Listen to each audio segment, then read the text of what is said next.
How's it going, guys? In this video we're going to be going through what's in my camera bag 2021.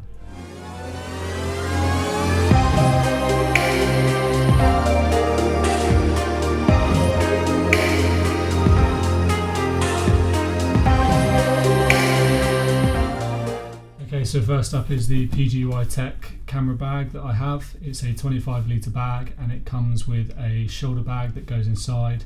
You can fit a drone or any other equipment that you've got. It's water resistant. It's actually my first bag that I've camera bag that I've owned. I had one from Amazon before, and to be honest it was an Amazon brand and it was a lot smaller than I expected, and yeah, just didn't really do the job. I think the more you grow your gear, like, you need more compartments and pockets to fit all your stuff. So this has done me really well so far. So I currently am using the Sony A7iii. This is the only camera body I've got at the moment. It's the one that I'm using to film this video right now. It's a great all-round camera. You've got the S and the R series, and the S series is for video and the R series is for photography, and this one is just an A7iii, so it's an all-round camera for both video and photography. I was thinking to change up to the A7iv that's got 64 megapixels, but to be honest I don't personally need this. Unless you're going to do prints the size of a wall with a 64 megapixel camera, then the A7 III is a great all-round camera. The camera shoots up to 120 FPS, so if you're looking to get those cinematic shots, then this camera is a really good camera to get. In terms of price, it's affordable. I think it was about $1,600, but I mean, if you're looking to go into photography and you're going to be using it a lot, then hopefully you're going to make that money back in no time. So moving on to lenses, the first lens that I've got is the 24-70 f3.5. This is the kit lens that came with my Sony A7iii. I can't fault this lens at all. Most of the shots you see on my social media and my website have all been shot with this lens. It's a great lens to start with. There's so many things you can do with it. It's great for photography, it's great for filmmaking, and it's just a good lens to practice with. I actually only have two lenses that are my own, but usually when I'm on set with crew I borrow lenses there, and also I only have two lenses because lenses are expensive and I don't have money to just throw away like that. Now moving on to the 85mm 1.4 from Sigma. This lens is an absolute game changer. I haven't had it that long, but if you're looking to up your photography and get those really crisp shots, then this is such a good lens to get. I went with the Sigma 85 instead of the G Master 85mm from Sony, just because of price. In terms of quality, there's not a lot of difference between the two. Obviously the G Master is going to be that bit better, but this works just as well. And if you don't have a high budget, then I highly recommend going with Sigma. What I like about this lens as well is you can do the aperture from the lens instead of the camera. Just think it's a really cool feature. The lens hood, usually when you put a lens hood on, I get quite nervous when I twist it on to click it. I always feel like I'm twisting the lens itself, and it's just not very satisfying to put on sometimes. But with this, it's got a little clicky button, so when you put the hood on you have to click this in to rotate it, and then it clicks into place and it's just secure so it can't move like that. I think that's just a really cool feature as well. But Sigma is definitely the way to go, personally in my opinion, just to do with price itself and overall quality. It's a good opportunity to move on to the filters that I use for my camera. Filters are so important for shoots, especially in sunny conditions. In harsh conditions, a variable ND filter is just the best thing to have. I usually go with Earth, which is Gobe. They're brilliant and they're really affordable. These make such a noticeable difference, and it makes editing so much easier. They're just a really handy thing to have, and I think they're really essential for any lens because you never know the conditions you're going to be shooting in, especially when it's harsh light.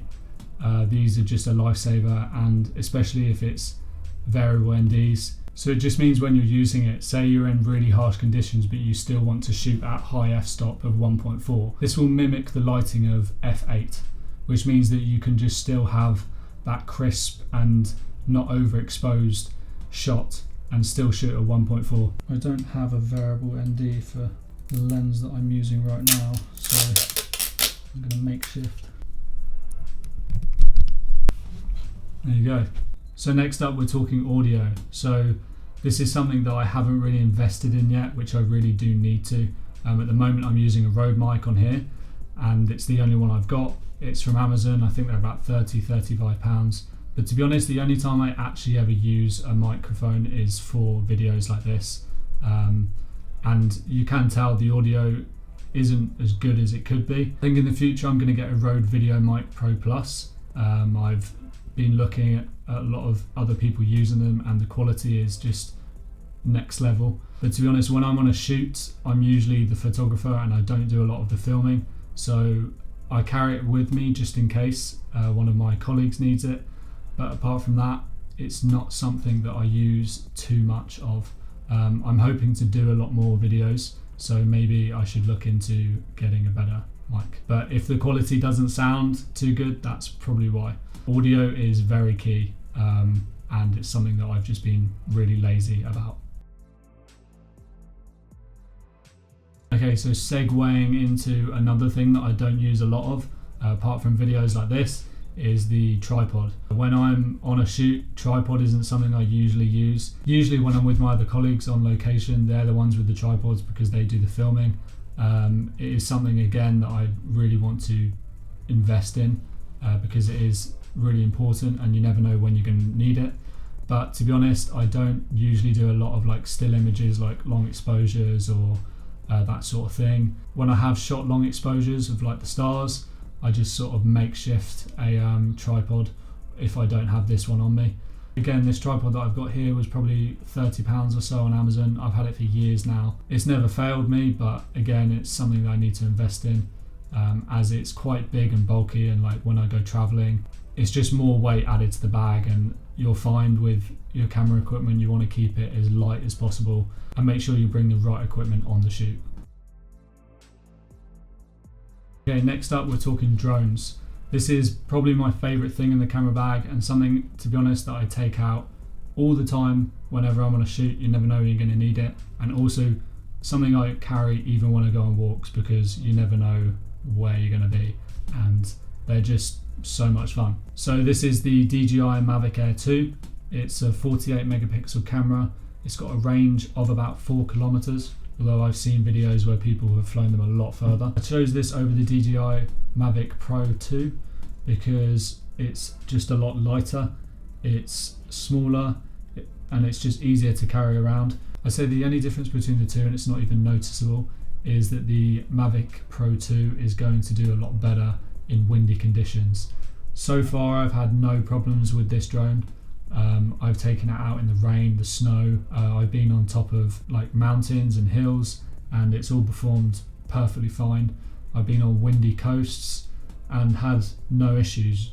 Obviously just have to be careful. Battery life on this is between about 23-26 minutes, which is plenty of time. It never sounds like a lot, but you can get a lot of cinematic drone shots, pictures within that time.